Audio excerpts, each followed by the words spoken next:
finally, this is the one. Newcastle United win at Wembley. Eddie Howe's heroes celebrate. They have done it. Unbelievable. 16 months ago, Newcastle United beat Liverpool at Wembley to win their first trophy in 70 years. Fast forward 18 months and all of Newcastle's best players and manager have left. A club that half a decade ago was bought by one of the richest families in the world. So, what happened? How did Newcastle go from one of the most exciting projects in football to a fractured and torn apart club? Today, we will be looking at the rise and fall of Newcastle United.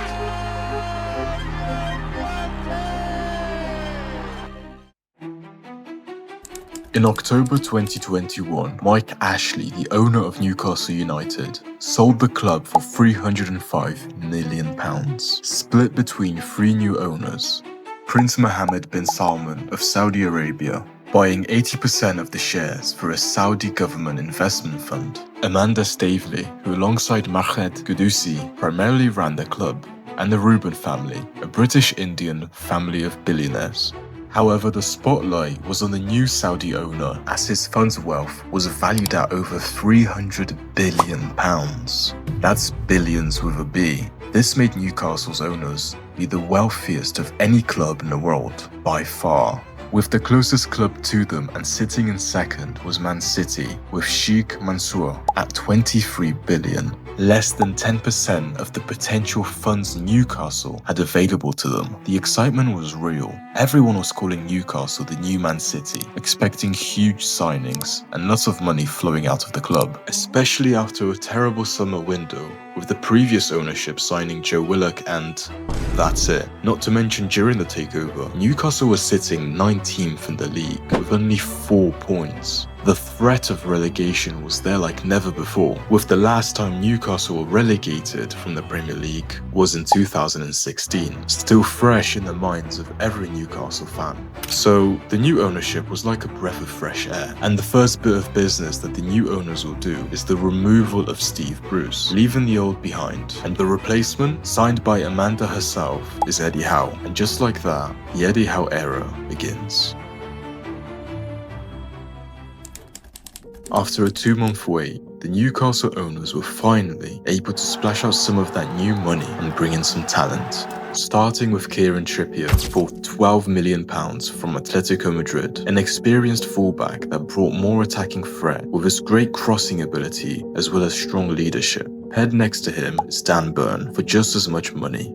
Another solid, huge defender that certainly had the ability to assert dominance inside his box. On the other side of the pitch, the owners added Chris Wood to replace the injured Callum Wilson, and for £40 million signed one of the core Newcastle superstars, a fan favourite and admired Bruno Guimaraes. With 4 transfers and over £90 million spent, Newcastle were the highest spending club in January of 2022. However, even though the owners' new wealth is enormous, they didn't sign any world-class players, simply because, well, they couldn't. Being a relegation squad in the Premier League is not as appealing on the transfer market. But just like Man City after their takeover, Newcastle signed with care, purchasing players that will help them avoid relegation and stay in the Premier League. They have the money to be spent, but the way in which they spend it has to be smart. And the thing is, it worked, scoring more goals while conceding less, quickly climbing the table all the way up to 11th, and most importantly, avoiding the looming relegation. The first objective has been completed, but just surviving isn't good enough.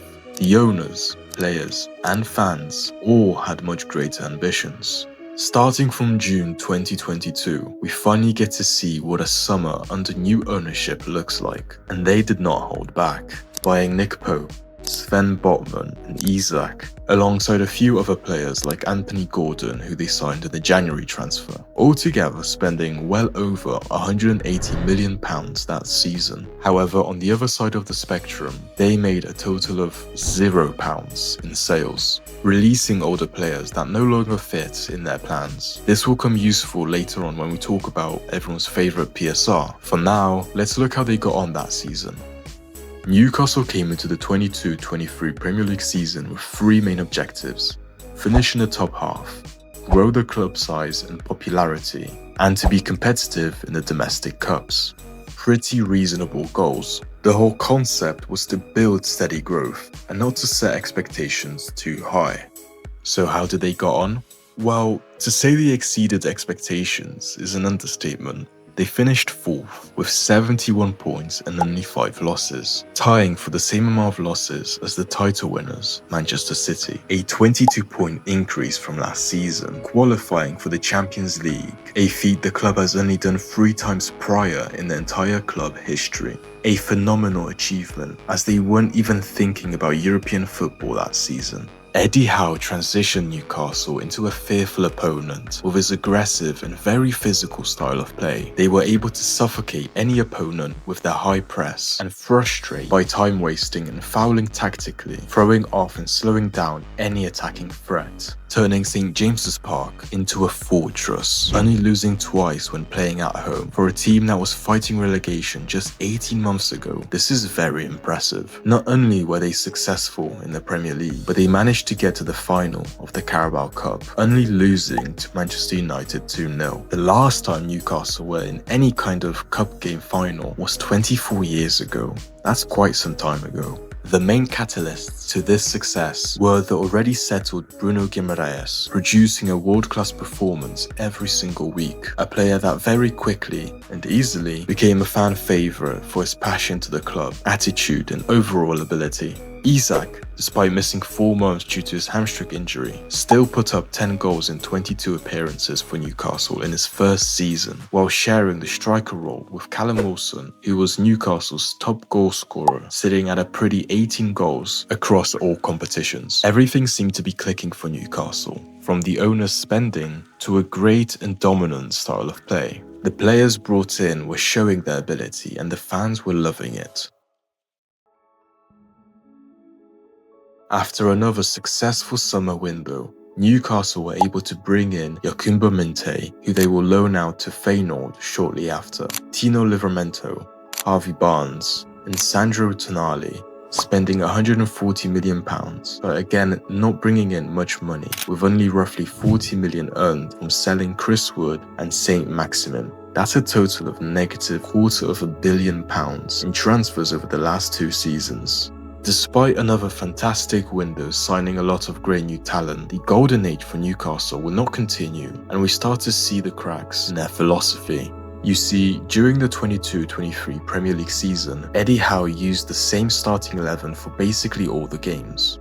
Something that works when you have to play once a week, but with Champions League, playing twice a week, sometimes 3 times a week, that's a different story. And Newcastle are about to learn this the hard way. Yet still, before the season can get started properly, horror strikes as one of the core players, Sandro Tonali, gets hit with a 10-month playing ban for gambling charges in the Italian league. Yet this is only the beginning of bad news. Throughout the season, countless of Newcastle vital players pick up long-term injuries, making their already rotation-lacking team lose even more depth. Nick Pope, Joe Linton, Harvey Barnes, Sven Botman, amongst others. Not to mention, Jamal Lascelles picked up an ACL tear just 2 weeks after stepping in for the injured Botman. Not ideal. Even a 17-year-old academy player, Lewis Smiley, had to step in to play in major games against teams like PSG and AC Milan in the Champions League.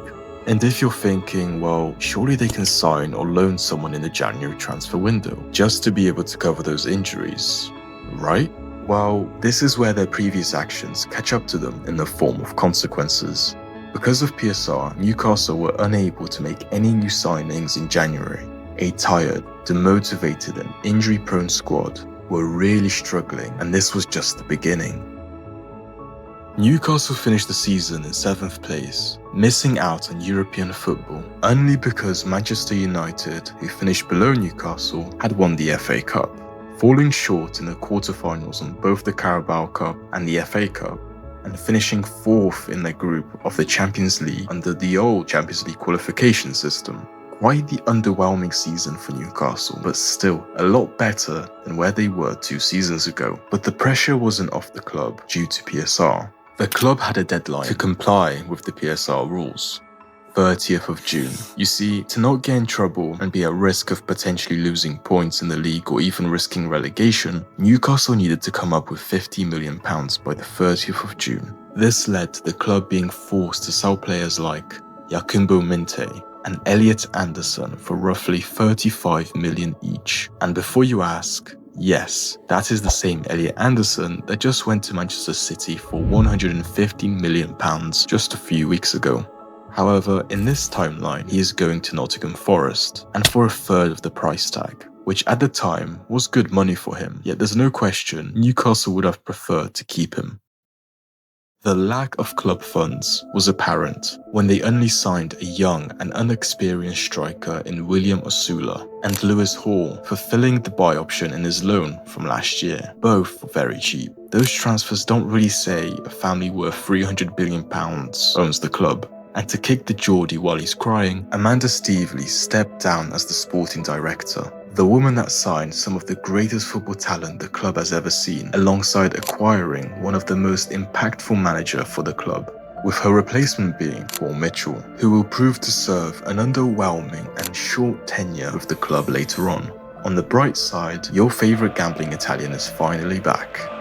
Finishing his 10-month ban, Sandro Tonali finally rejoins the squad. After playing only a few games at the start of the previous season, he comes in being treated basically as a new signing. The fact that Newcastle are not playing in any European football will certainly make it easier for fitness management.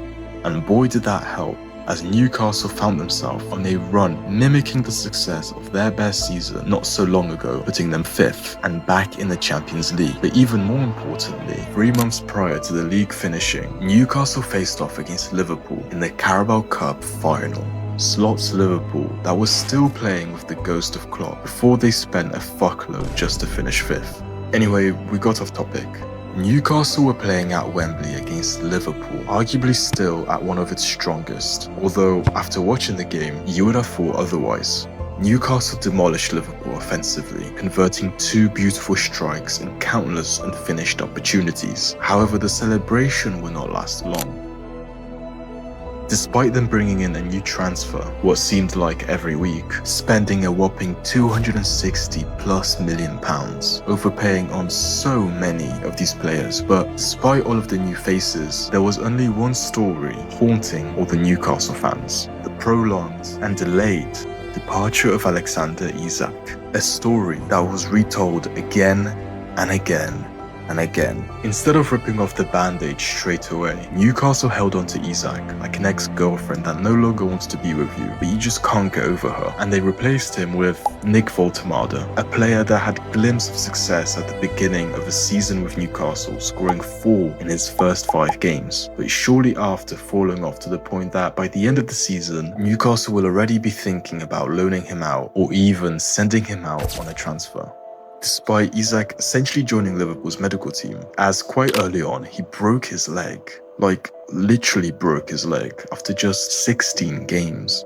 Newcastle were lacking that finishing aspect that Isak provided, which forced Eddie Howe to try out some unethical lineups, such as playing Joe Linton, big bulky midfielder, on the wing. Playing without a striker, Eddie Howe tried to fill in the void with Gordon, who's more of a winger, and Voltemade, who proved quite quickly that he plays a lot better as an attacking midfielder rather than a striker. Now, part of the issue for these poor signings is that Paul Mitchell, remember him? Well, over the summer he left, and the club gave all of the responsibility of all the signings to Eddie Howe. Playing across 4 competitions with no striker and half of your squad already wanting to leave for bigger clubs, one of which was Bruno, someone who without him due to injury that season truly showed how Newcastle crumbled without their glue. Newcastle ended up finishing mid-table in 12th place. The extremely underwhelming season by Newcastle backed up the argument that they aren't built in a style to play European football, as they drastically underperform when they are playing with the additional games. And what followed was what can only be described as a cascade of misfortune, as one by one all of their core players left during this transfer window. Anthony Gordon to Barcelona, Sandro Tonali to Tottenham Hotspurs, Bruno Guimaraes to Arsenal, Guimaraes to deliver, and that is right on top of Dubravka. In fact, it's better than that. Bruno Guimaraes. and finally, like the ending of a dark fairy tale, on the 31st of July, Eddie Howe stepped down as the manager of Newcastle United. 1,726 days, nearly 5 years gone, and all of the best players through this time period all ended up leaving. But with the end of one chapter, another begins. Newcastle have appointed Matthias Jassel, a manager that won trophies at both of his previous two clubs. A flood of youthful players with high ceilings for potential came through the doors as, dare I say, Newcastle appoint the Brighton method, bringing in young talent in hopes they turn into hot prospects. A new era is upon Newcastle, and who knows, maybe with him Newcastle will rise from the ashes and slowly build the way back to glory. If you want to hear the story of what next season looks like for Newcastle, or have any other stories you want to come to life, make sure to comment them down below. For now, this was the story of Newcastle's rise and eventual fall. Make sure to like, subscribe, and thank you for watching.